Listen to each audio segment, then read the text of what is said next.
my water just broke. I felt like things really intensified. She was right there and she was coming. It was an amazing feeling. I'm going to cry just thinking about it. I could feel her head. We heard her cry. We were squeezing hands and she was screaming. I'm Bryn Hunt Palmer, and you're listening to The Birth Hour. This podcast is designed as a safe place to come together and share childbirth stories. Stick around and join us to hear informative and empowering birth journeys from all over the world.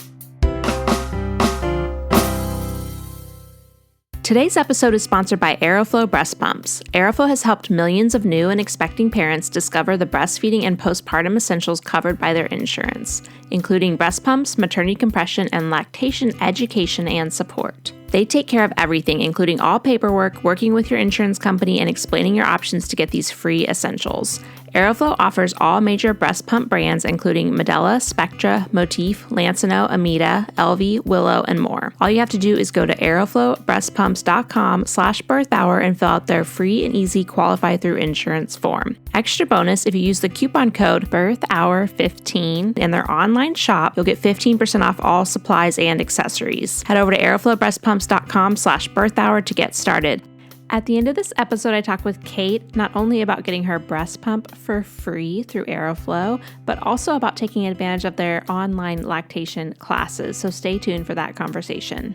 Before we get to today's birth story, I want to talk a little bit about our online childbirth course. It's called Know Your Options, and this is the course you've been looking for if you just have that gut feeling that you know you should be taking a childbirth course, but maybe the one that's being offered to you by your care provider is not exactly what you're looking for. It might be more catered towards the type of birth they want you to have versus making you informed of all your different options and how to address different things that happen in birth, because as this podcast has shown us, birth is very unpredictable. So we would love to have you check out our 12-module course. You can go to thebirthhour.com/course to see detailed outlines of what is included in the course. You will also get a bonus course called Beyond the First Latch that is an additional 6 modules all about pumping, feeding your baby, going back to paid work if that's part of your plan.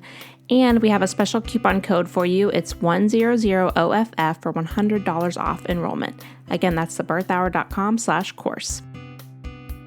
Another way you can get involved with the Birth Hour community is by joining our Patreon. This is where you pledge your support of the Birth Hour at $5 a month or more, and you get perks in return, like access to all of our archived episodes. That's hundreds and hundreds and hundreds of episodes. We've been putting out birth stories since 2015, and those are all available in our archives via Patreon. And you also get access to our private Facebook community, which is a really great group of people who are there to support you, become friends, and just encourage you on this journey through parenthood. So find out more about that at patreon.com/birthhour.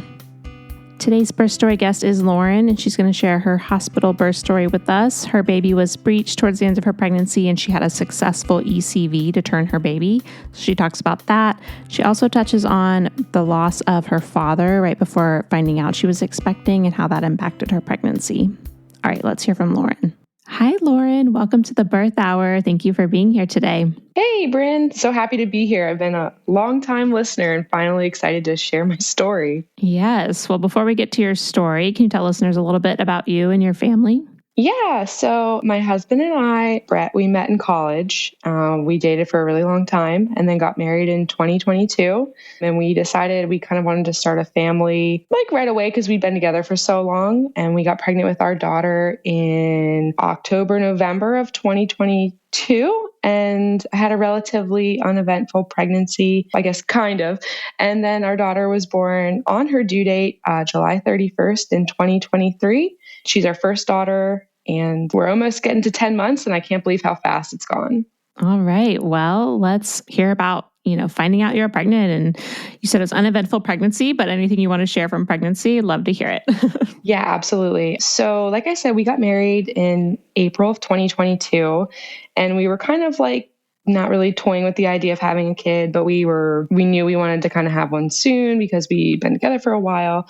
And then my dad suddenly passed away on Labor Day of 2022, which was like a huge shock. And we kind of were like, oh my God, like, life's so short. We really need to figure out like what our priorities are. And so we kind of started trying. And the first time we tried, I got pregnant. It was a complete shock to me. I knew because my cycle's always been super, super consistent, like literally forever.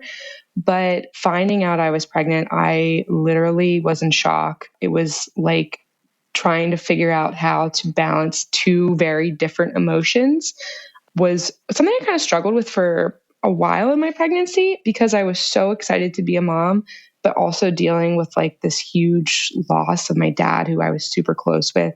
So I actually didn't tell my husband for 2 days after I found out because I was still just kind of like grappling with like the suddenness of it. But I found out right before Thanksgiving in 2022. And, afterwards, like I told him, he was super excited. And, everything was pretty normal. I ended up getting really bad food aversion, which I was not expecting. And then I actually had a subchorionic hematoma around 10 weeks. I'm sure listeners who've been listening for a while might be familiar with it, but essentially it's like a huge bleed. And it's kind of scary because, 10 weeks, we were so close to the 12-week mark. I was, dealing with the kind of weird emotions. And that was what really kickstarted me into being very excited about the pregnancy because I realized like I really wanted this baby. We were really getting excited to start telling people. And luckily everything was okay. I mean, she's a completely normal, healthy baby. But that was a really scary experience that I don't know if a lot of people who haven't experienced or know people have experienced. It's a lot of blood. Yeah, I'm always like thankful when people share that on the podcast because I think, if you don't know about it, you just associate bleeding with a loss, so. Yeah. And it was just, one of those things that I'm like super open about telling anything anyone hears on this podcast today. Like I'm open to talking about. So after that, completely uneventful. I was working out like 3 to 4 times a week. We were super active during my pregnancy. I just had the mentality of like, I am just going to enjoy as much as I can because, I've heard on here a million times, like it goes by so fast and it really, really did. We were traveling, we were, hiking, we were doing everything. We have a boat. So I was on the boat and I was helping my husband like moor it and everyone, was kind of just like, oh, be careful. And I was like, no, like we're keeping our life going. But I knew my baby was breech probably from like 24 weeks onward. Everyone's like, it can move, whatever, she'll flip, but she never did. And it was just this hard softball right at the top, right under my chest. I never had any heartburn though, but I knew she was breech. She was, every day I woke up, I could just see her little head at the top, like right under my breastbone. And the midwife practice we were with, I love them. I'm obsessed with them. They're so supportive, literally every wish, non-intervention, amazing, but they don't support breech birth. So that was always in the back of my head. I did spinning babies. I did moxbuction, whatever the thing with where they light this herb. Where you like light the thing next to your pinky toe or whatever. Yeah. And like I was doing that every day. I went to acupuncture. I did chiropractor care because I heard about it on this podcast. I literally did my entire pregnancy. It pays off. I love chiropractic care, but nothing. And, the mile circuit, like all these different things. And, time was kind of ticking down. It was like 37, 38 weeks. And my midwife group was kind of like, hey, like, we will support you with the ECV or an external cephalic version, or, you have to schedule a C-section. And I just had it in my head. I was like, I'm not having a C-section. Like all I've ever wanted is to have this natural, unmedicated birth. And this midwife practiced in a hospital that kind of has like a very nice birth center. So I wanted home birth and my husband wanted a hospital. So this was like the perfect meet in the middle. So it's 37, 38 weeks and she's still breech and she was frank breech. So she was like butt down, legs up, head just sitting there. And she would rotate transverse and then rotate back up and never really fully made it, head down. So I also hired a doula who I love to pieces. She was literally my rock. She is the best person in the entire world. Ashley, I love you. But, she was kind of who I was bouncing all of my concerns off of because, I was really chasing this unmedicated, empowering birth. One, because I know the risks and benefits because Bryn, I took your course. Oh, good. That you offer. But also because I wanted to be able to prove to myself that I could find a goal, you know, and push through hardship and get through it, like my baby and I together. And, you know, she understood this, my doula. And so she was like, well, let's try the ECV. And around this time, I started really searching the birth hour for your podcasts that are really related to, you know, breech and then people who've had ECV. And the statistics are kind of scary. I mean, they're pretty low in terms of like if you're feeling confident or whatever, but I listened to all your episodes. I did my research. I was doing all the things to help her flip. And I went into it with the mentality of like, I mean, it took me a while, but I was like, I came to peace with like whatever happened. Like if she flipped, I would be ecstatic. But if she didn't flip and we ended up having to schedule a C-section, you know what? That was just the way she was meant to come into this world. But I prepared myself. You know, I was doing all the things to relax. Like mentally, I was trying to get in that place because what I'd read and kind of what I'd heard was that, you know, you just have to relax as much as possible, which is not that easy when they do it. But, you know, we went in at 38 and 6 days. I'll kind of elaborate on this because, you know, it's not really common. And again, if people have questions, like I'd be happy to go into further detail. But essentially we scheduled a date. We went in, they gave me like essentially like a urine relaxant, like an injection. And it definitely makes you feel like your heart's racing and kind of like lightheaded. But, you know, they told me this and I knew going in. So it didn't really freak me out. But I think if you weren't expecting it, it kind of feels like what an anxiety or a panic attack might feel like, which, you know, doesn't help you relax because you're kind of like, oh my gosh, my heart's beating like 1,000,000 miles a minute, you know, whatever. But, you know, I laid down on the table and there was an OBGYN who came in and then one of the midwives. And luckily it was one of the midwives who I'd seen probably the most, just it happened to be like she was on shift at the hospital. And they did the ultrasound, saw she was frank breech still, and put all the ultrasound jelly on my belly, like to just lube it up. And then they tilted me, inverted me. So like my head was lower and my legs were higher. So basically, if you've ever done spinning babies, like where you're supposed to lay flat at an elevation and try and, you know, help the baby turn. And then they basically pressed on my stomach with intention, but very hard, and scooped her and turned her counterclockwise. When her head was basically at a 9 o'clock, they switched, you know, who was pushing from the bottom and pushing from the top. And from my husband's account, because I had headphones in, I was listening to as calming music as possible and just trying to like not move, just breathe, basically like, I'd say disassociate, but like essentially let my body be as soft as possible. My husband said they took her bum, which was at like a 3 o'clock, and her head pushed her around. So she was at, you know, head was at 6 and bum was at 12, pushed her up closer to my chest, and then, for lack of a better term, locked her head in and down into my pelvis. The whole experience for that, 30 seconds. Wow. It was crazy fast because she clearly wanted to move. She just needed some help, but it felt so long and they were shocked. They were like, oh my goodness, this is the fastest one we've ever done. And they did it on one try. But basically I tell people, sorry, this is a little brash, but it's like if you had the worst constipation of your life and someone had to manually push it up and around, but it's a baby, the pressure and then just the sensation of like super being pressed on your abdomen, I didn't find it to be painful, like sharp pain. I just felt it to be like super intense pressure up, like just moving around. Yeah. And so it was done really quickly. They brought me my reward, which was a little orange popsicle.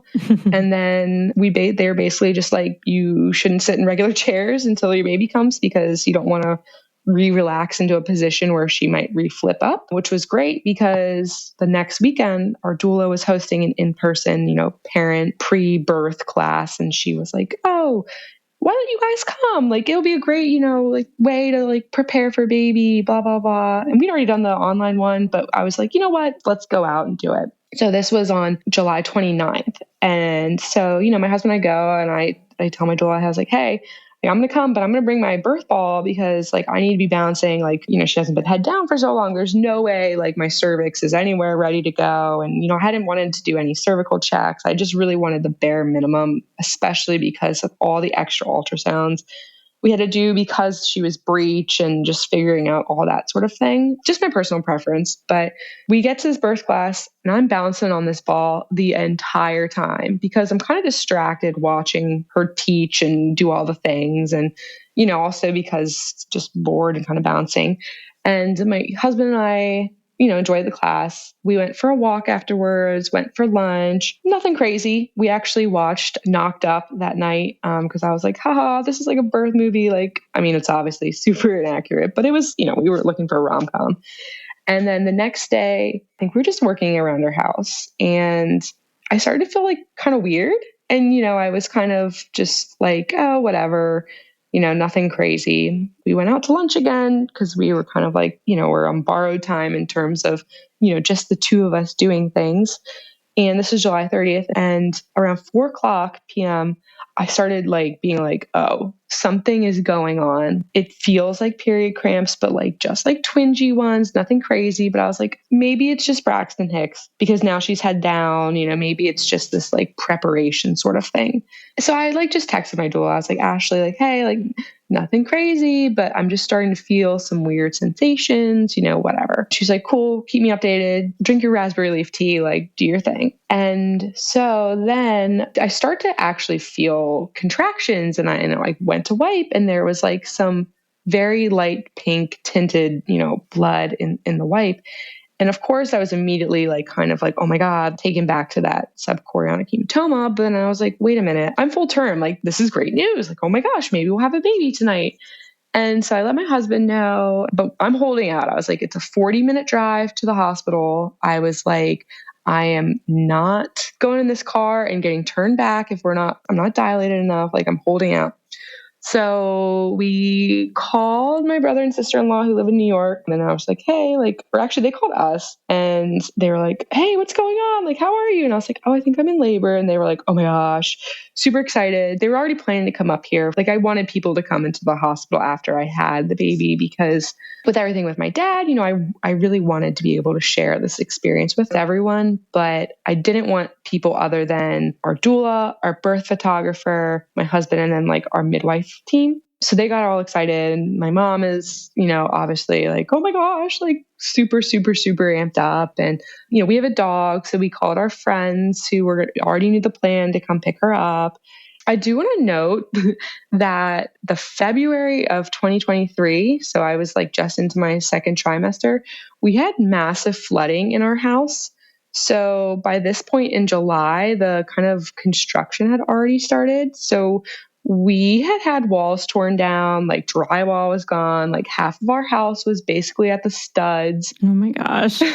Which was kind of crazy looking back on it. Yeah. But I was in the mindset we have to get this started because there's no way I want a ton of construction going on with a fresh newborn. Right. But it kind of worked out nicely because my water broke when I was kind of stretching in our bedroom.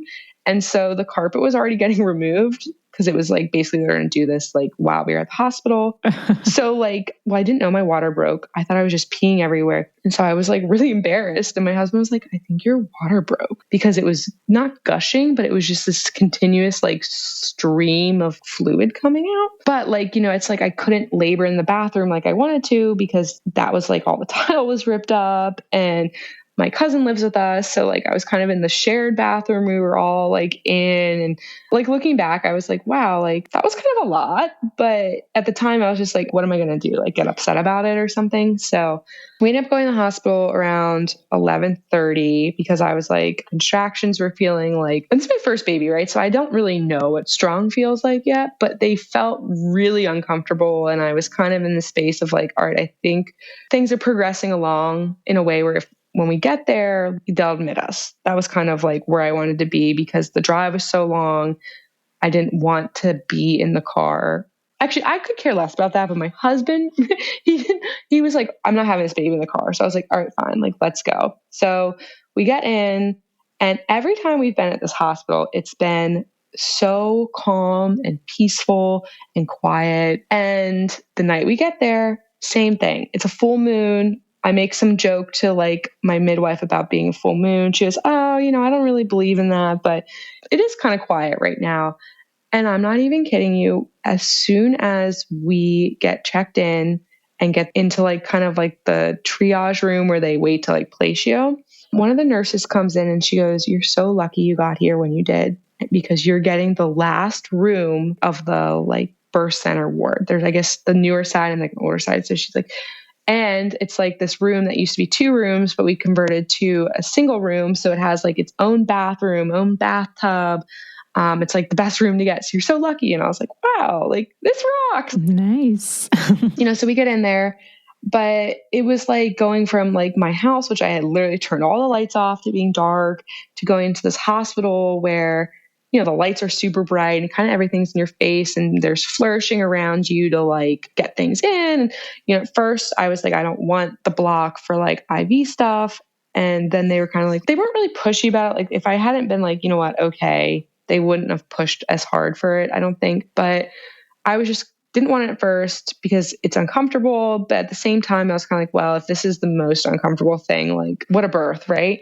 We get in there, the nurses are amazing. They literally, I was like, I just want to be left alone. So they do. And it's like my husband and I, but the way that the pressure was feeling very sunny side up. She ended up turning and being normal head down, the appropriate anatomically way to be down.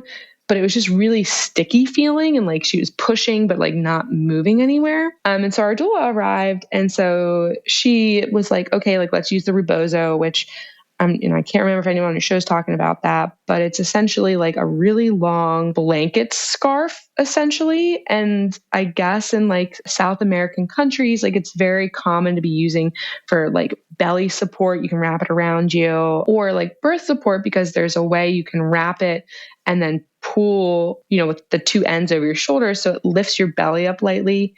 And gives you some relief that way. So, I'm kind of pressed against the wall. I'm using the rebozo as like a birth support. We kind of did that for a while. My husband was like, I'm really tired. And I was like, you know what? Ashley's here. You can go take a nap if you want. It's fine. Like I'm waking you up if anything happens. So he's like, perfect. Which I obviously took pictures of him sleeping on the hospital bed couch because I wanted to remind him down the road, like, hey, you got some great sleep. That was like through the night. So this is the 30th into the 31st. And around like 5 a.m, my contractions just completely stopped. And I was kind of like, okay, maybe this is a sign like we need to rest. Like it's going to come fast and furious. So I like took like maybe an hour, quote unquote, rest. Our doula took a rest. Like my husband was still resting. Around 7:30, the nurse comes back in and she's like, hey, like we need to kind of get things moving just because, you're not to push anything, but, they have this 24-hour time from when your water breaks to kind of needing to have the baby, which I didn't love having that pressure. Like it definitely stressed me out a little bit, but it did make me have to make some decisions that ultimately led to the birth that, we wanted. So like, I was like, okay, well, what are your options? Like, I don't want to do pitocin yet. I want to try everything before that. And they were like, okay.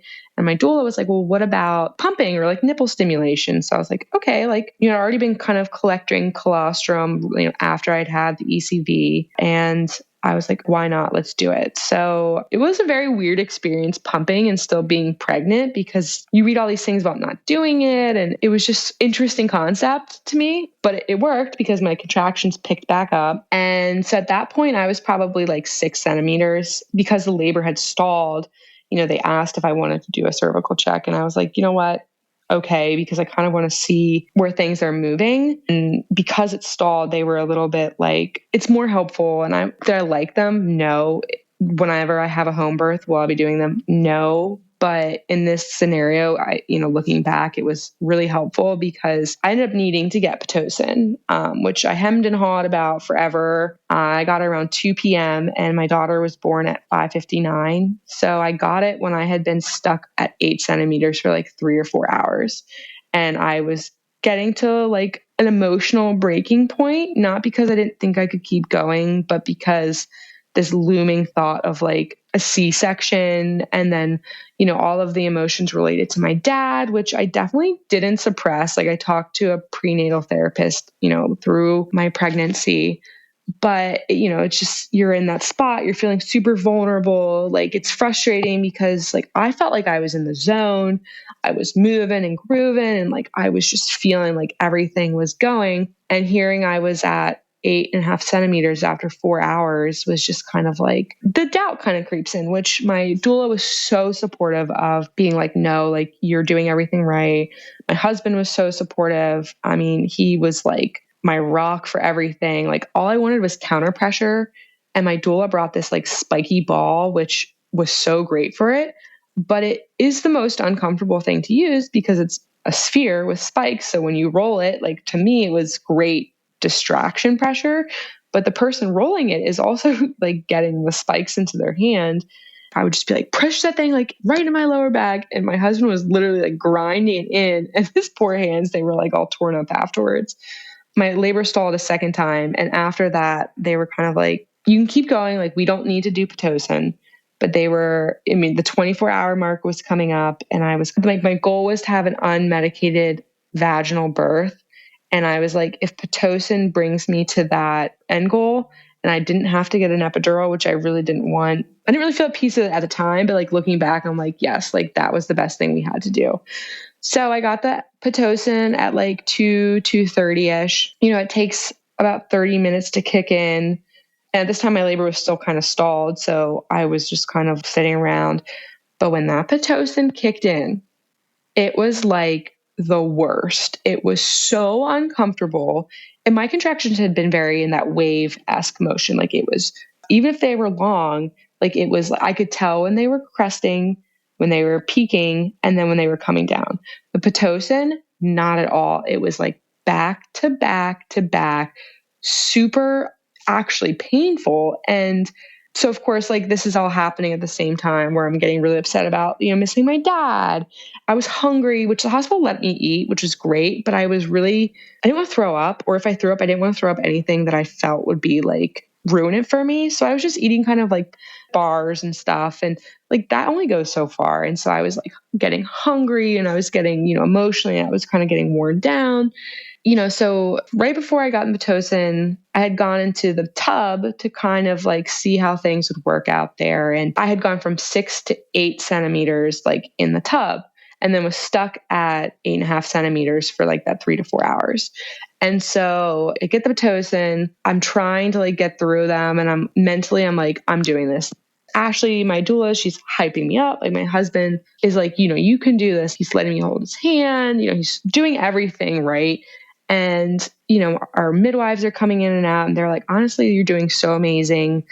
Apparently I was like the least drama room. Like, while all these things for me felt dramatic, it was like a very peaceful, calm environment, which my one midwife came in and she's like, I know you're suffering right now. She's like, you're doing amazing. But like, let me tell you, I'm so happy to be in this room with you because you're progressing, everything's going well. Like, she's just, you can do this, like, super supportive. So I had the pitocin for like an hour. I was like, I want to try the tub one more time. I'm feeling like things are going to move. They just aren't moving yet. And I could not have her in the water because they had to have continuous fetal monitoring because I was on the pitocin. So they were like, you can labor. You just can't birth her in the tub, which I also didn't love that. But at that point, I was kind of out of options and was just kind of like, whatever. So my room to the tub room was quite literally 15 steps. Like, I walked out of bed, I turned the corner, and the tub was right there. I had pitocin for like an hour, so it's like 3:30, 4 o'clock. I went from 8 to 10 centimeters and basically labored in the tub for like an hour. And then because of her positioning and the way that I was sitting and how she was moving down the birth control, like, they did not say anything very fearfully, but they're like, we can't keep her heart rate like on the Doppler because they were using a Doppler. So it's like my midwife and 2 nurses trying to keep the Doppler on her heart rate. And so when I was like feeling ready to push, they're like, you need to get out, which was very annoying. And it kind of set me back a little bit, but ultimately it was what it was. But, it was great because they were so lenient and very like, you can do whatever you want. So we had a little speaker playing like relaxing music, my husband and my midwife. So I was on hands and knees, are in the back, kind of like coaxing me on. And my doula and the birth photographer, Vivian, was just taking all the pictures. Like she was around, she was under, she was up, and she was amazing because she was so unobtrusive. So I knew she was there, but I didn't know she was there. And she also used to be a doula. So at a couple points, I literally reached out and grabbed her hand, and she was, whispering really encouraging words and just another person of support, which was awesome. But anyway, so when I was on my hands and knees, her head kept doing this thing where she would, inch forward and then half an inch back. And I could feel her pulling back and then pushing forward, which I was not expecting. And I was like, oh my gosh. I was like, no, we are not doing this. I mean, obviously we did because we got through it, but I definitely felt like the ring of fire, but I think I was so distracted from this feeling of going out and then coming back in and then going out that when it was full ring of fire, I was just kind of oh, and definitely yelled some expletives, but pushed her head out instead of just kind of quote unquote relaxing through it. But she was born. And then she kind of just fell out, slid out into the midwife / my hands. And I somewhat caught her and then pulled her between my legs, and she was born. And it was as soon as her head came out, I was like, oh my God, great. We did this. I felt like I could have just stood up and walked out of that hospital. I felt so amazing. It was just incredible. She was there, and we knew she was a girl. But I was just convinced it was a boy because I had none of the old wives' tales other than the food aversion. And I was like, is it a girl or is it a boy? And they were like, oh, it's a girl. And it was just awesome. And I just pulling her up to my chest. At first they were about to be rubbing her and whatever. And I was like, no, I got this. So I got to kind of rub her on my chest. And I leaned back. So I was sitting kind of on my heels, and her first cries. And it was I just felt so empowered and so proud of us, but proud of myself for, getting through her birth, physically, but also mentally, just kind of giving in isn't the right word because to each their own for getting and following through with their wishes. But it was I was so proud of myself for sticking to what I knew I could do and mentally getting through something and the whole experience that I knew I wanted to. But I mean, not a lot of people told me I couldn't, but a lot of people were like, oh, you're crazy not getting an epidural. It's so painful. No one was ever you're not going to be able to do it. But when people say things like that, sometimes, the doubt creeps in, and, we were able to be no, I've got this. And so, obviously I had her, and although I felt physically, I was like, oh, I'm going to leave this hospital right now. I feel fine. They were like, oh no, sit in the wheelchair and we'll, wheel you the 15 steps back into the room. And, it was kind of funny because I did not need the wheelchair. I was completely fine. My placenta came out with literally, she barely tugged on it. We did the golden hour, and they're very into the golden hour, and she latched right away, which was awesome. I didn't have any tearing. I was so lucky, but I really think that bathtub was warm, but I felt it was a million degrees, but no tearing. I mean, my midwife said it was equated to getting in a bar fight and you just have 2 abrasions on your lip. Bar fight. But I was wow, this was amazing. I couldn't believe it. And so then I was kind of on this energetic high. I was not even tired. I was, oh my gosh, this is amazing. I was so excited. And, my husband is so excited too. And kind of funny enough, my in-laws, they knew we were at the hospital, but they didn't know what was going on. And so they showed up, but they were out in the lobby and they were not being pushy. But the nurse was like, oh, you have visitors already. And I was like, can you tell them to just go get us some dinner and then they can come back? So they came back in 2-3 hours. And it was great because my husband's an only child and doesn't really have a lot of family. And so when his parents came in, it was their family grew and they were crying and we were crying. They were there for a little bit and then they were like, we're going to let you go because my mom and brother and sister-in-law were on their way. And we kind of wanted it to be just not separate, but they get their own time with, and our daughter's name is Melanie. And so when my mom and my brother and sister-in-law came in. We actually hadn't told people what we were having, whether it was a boy or a girl.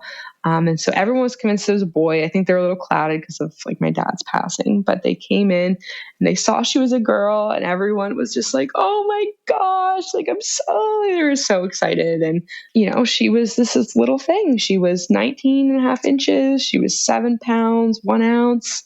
I didn't have any complications afterwards, which I felt so lucky about. And then, we were there I wanted to leave the next day, but they were kind of like, let's spend an extra day. It's your first one, whatever. And so we went home, and like I said, our house was under construction. So we ended up living with my mom at her place, which has plenty of space, but it's different than when you have like your own space. But I was so grateful that she lived so close she lives in the same town as us. So, for the help and just kind of being around with everyone. And my birth was incredible. I love talking about it. I love talking about all the things that led up to it, because I think it's really important, because I had no idea about ECV until I had to do ECV, and I didn't really have anyone to talk to except for, the birth hour. I would have been Googling and gotten all the most scary information out there. And the one thing I will say postpartum that I struggled with was, so she was born July 31st. The whole month afterwards was like, fine. It's newborn, so you're up, you're sleepy, but I had all this support around me. And then September, my mom, my husband, my brother and sister-in-law, and my in-laws all were out of the country, not together, but like doing like separate things. And so I was home alone essentially with the baby for most of September and a little bit into October. And as I mentioned before, my dad had died in September of the year before.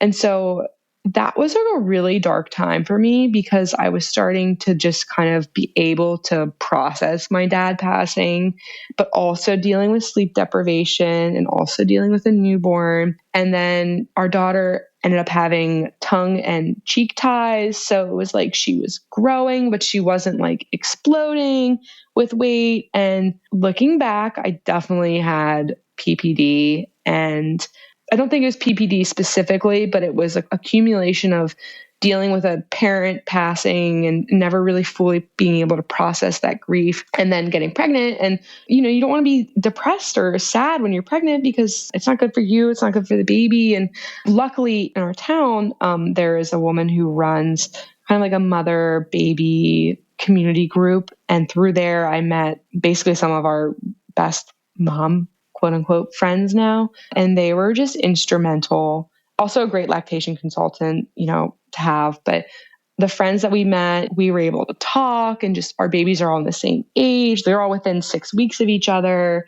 And I think that kind of thing is so important. Like the group was like fine. Like we would bring the babies and sit. The facilitator would have people who were actually like postpartum resources come in and talk. So it was also like opening up this world of information. I also forgot to mention, I live in Connecticut. So if you're anywhere in Connecticut, like I'd be happy to share any of these resources with you. But that was super helpful. And then our lactation consultant that I met through our doula was incredible, because I think people are so used to seeing these babies in like the 70, 80, 90th percentile, these big, fat, happy babies. And I had, even after her tongue tie was revised, like I had a small, skinny baby who was flourishing and doing amazing.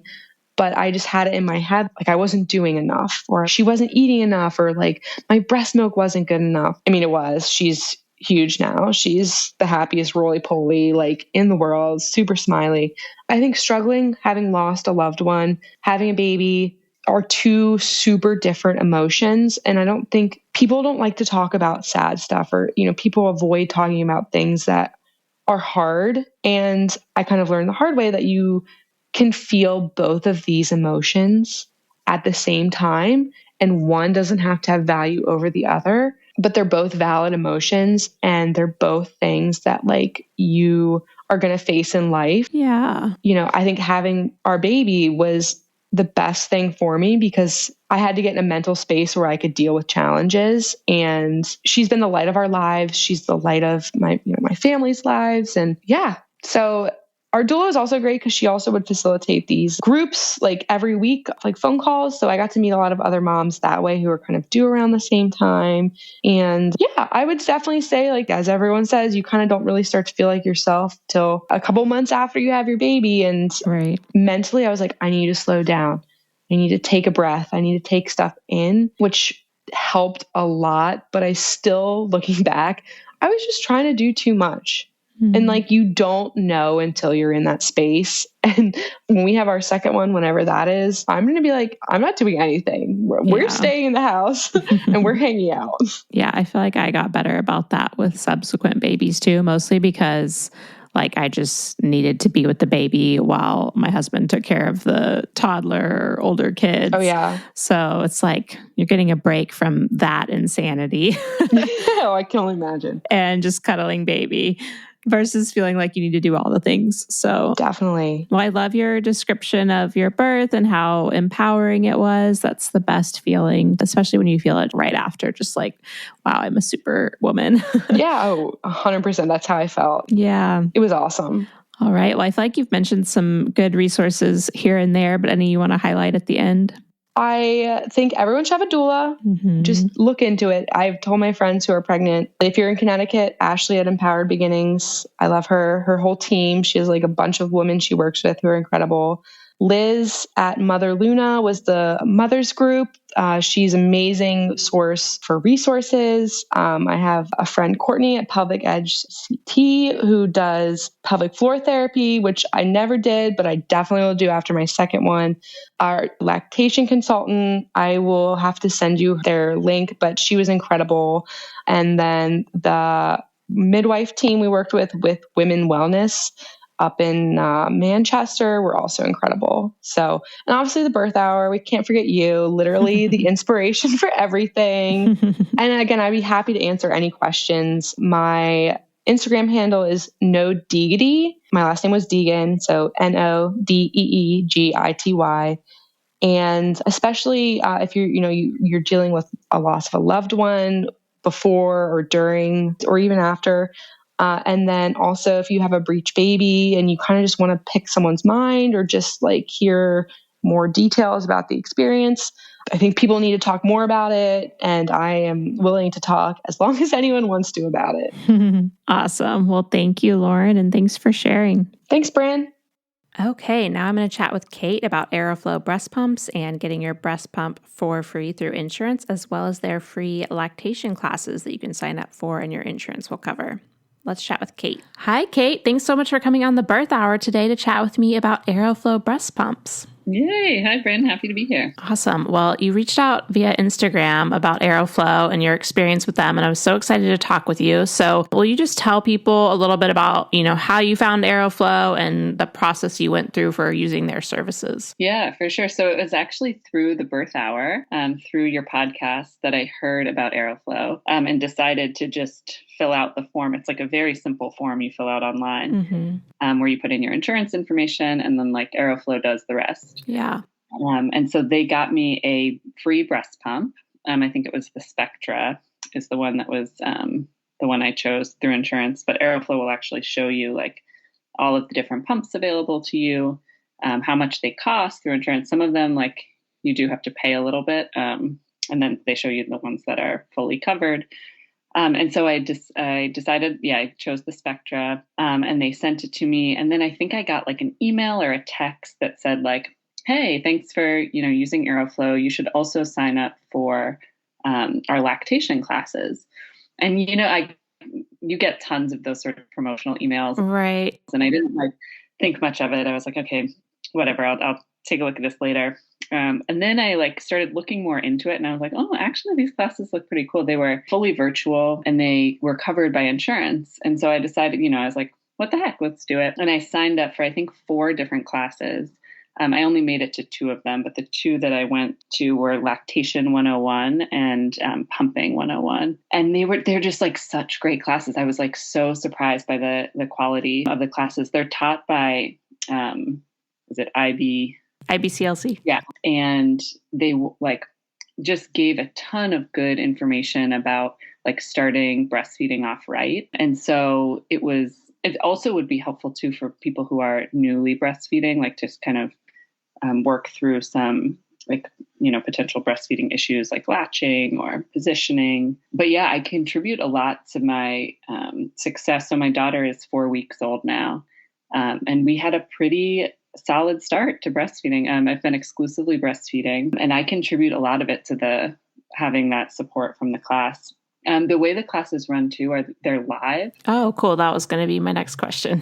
Yeah, they're virtual, so you can join via Zoom. Yeah, but they're live, and so the instructor is there teaching the course. They're also really just like super good teachers. Like I felt like the way they presented information was really good. They had tons of like visuals and videos, like live demonstrations where they had like a baby doll and they were showing different like positions and ways to get baby to latch. Mm-hmm. And so they are live though, so you can ask questions. And so you're able to like ask questions in the chat. You can, unmute and like have a conversation back and forth. So very like helpful for like if you have specific questions too about lactation. Yeah, that sounds amazing. Especially like you said, like even after baby arrives, to be able to like look at the positioning of the baby doll and like position your own baby on screen and be like, like this, or that's great. Yeah, it's really helpful. And like the pumping 101, like this is my first baby and I had never pumped before. Mm-hmm. And so I have the same pump that they were using in the demo, the Spectra. Oh, nice. And so it was really cool I kind of like walked along with, did the demo along with them on the same pump, which was just really helpful having never used a breast pump before. Like, yeah. They look kind of scary. At least to me, they looked pretty scary. And so it was nice to like be able to sort of walk through with the instructor and get a demo. So when you were signing up for it, was the scheduling, were there like several a month or like lots of options? Or Yeah, that's a good question. It was pretty convenient. They gave a few times a month, I want to say, and like I want to say they were like different hours too. Okay. But it was like scheduling was really, really easy. I remember like, cause they have, all your information, like they have insurance information already. And so they do all the back end work of clearing this with insurance. Cause they're, classes run by professionals and they do cost money, but insurance covers the cost. And so, they would like take attendance at the beginning of the Zoom call. And then they did like all that back end work to make sure it was covered by insurance. And so I didn't have to do anything except like put in my name and email to sign up. So yeah, like really easy. Awesome. And again, like kind of going into it, I was like, I'll give this a try, kind of see what it's like. And then I was just like captivated. I remember after getting off particularly the lactation 101 call, and just like being like to my partner, like, oh my gosh, you've got to hear like what I learned. Oh, cool. Like he was like, wow, you see, like, you're like an expert now in lactation. I was like, I feel like it. Like, I feel like I'm like, have a lot of good, solid information. So yeah, like super pleasantly surprised by how informative and just helpful the classes were. Yeah, that's amazing. Yeah, I think that I had posted about Aeroflow on Instagram and you responded like, their classes are amazing. And so I knew you were passionate about it enough to like respond to an Instagram story. Yeah. So that's very cool. And I knew they had lactation education, but I wasn't fully aware of the format and everything and the fact that they're live. I mean, that's like having your own virtual lactation consultant. So that's amazing. And I had taken like a childbirth ed class, paid for, like it was a community one that I paid for here. And I live in Minneapolis. And it was like, one of the weeks we went over lactation and it was like similar information, but like free, like I was like, and it also like it was kind of went more in depth because the Aeroflow class was specifically a lactation class, like the lactation 101 class, is what I'm thinking of. So yeah, it was just like very quality, like good information. Awesome. Yeah, I'm going to add this definitely to our resources on the website and our childbirth course because we go over a lot of that stuff as well. But the live aspect, I think, is just so great, even if it's a refresher for, second or third time, or you already took a class, just something to kind of get a refresher and ask questions and things like that. So. And there are some other classes, like the other ones I signed up for but didn't end up making. There was like one on like maternity leave, like, and you're kind of like, I think lactation stuff around leave and like going back to work. Right. But yeah, they were all covered through insurance. So very cool. Well, I'm going to have to reach out to Aeroflow and audit these classes so that I can talk about it more as well. But thank you so much for shining a spotlight on it. Yeah, for sure. Highly recommend. So when you get that email or that text that says, hey, do you want to also sign up for the classes? You should do it. Because like I said, I was kind of like, oh yeah, okay, whatever, like promotional email for Aeroflow, but. Right. And we're all paying so much for insurance, like we might as well get as much out of it as we can. Totally. It was well worth it. Awesome. Well, thank you so much again, Kate. Yeah, of course, Bryn. Thanks so much for having me on. Thanks again to Lauren for sharing her story with us and to Aeroflow for sponsoring this episode. Be sure to go to aeroflowbreastpumps.com/birthhour so that they know that we sent you. And you can get all the links and things that Lauren mentioned on her show notes page, which you can find by going to thebirthhour.com and searching for her name in the search bar. Thanks so much for listening. If you enjoyed today's show, head to thebirthhour.com and click Become a Member to pledge your support. And as a thank you, you'll get an invitation to join our private Facebook group and access to exclusive episodes. Your vote of confidence and support means the world to me.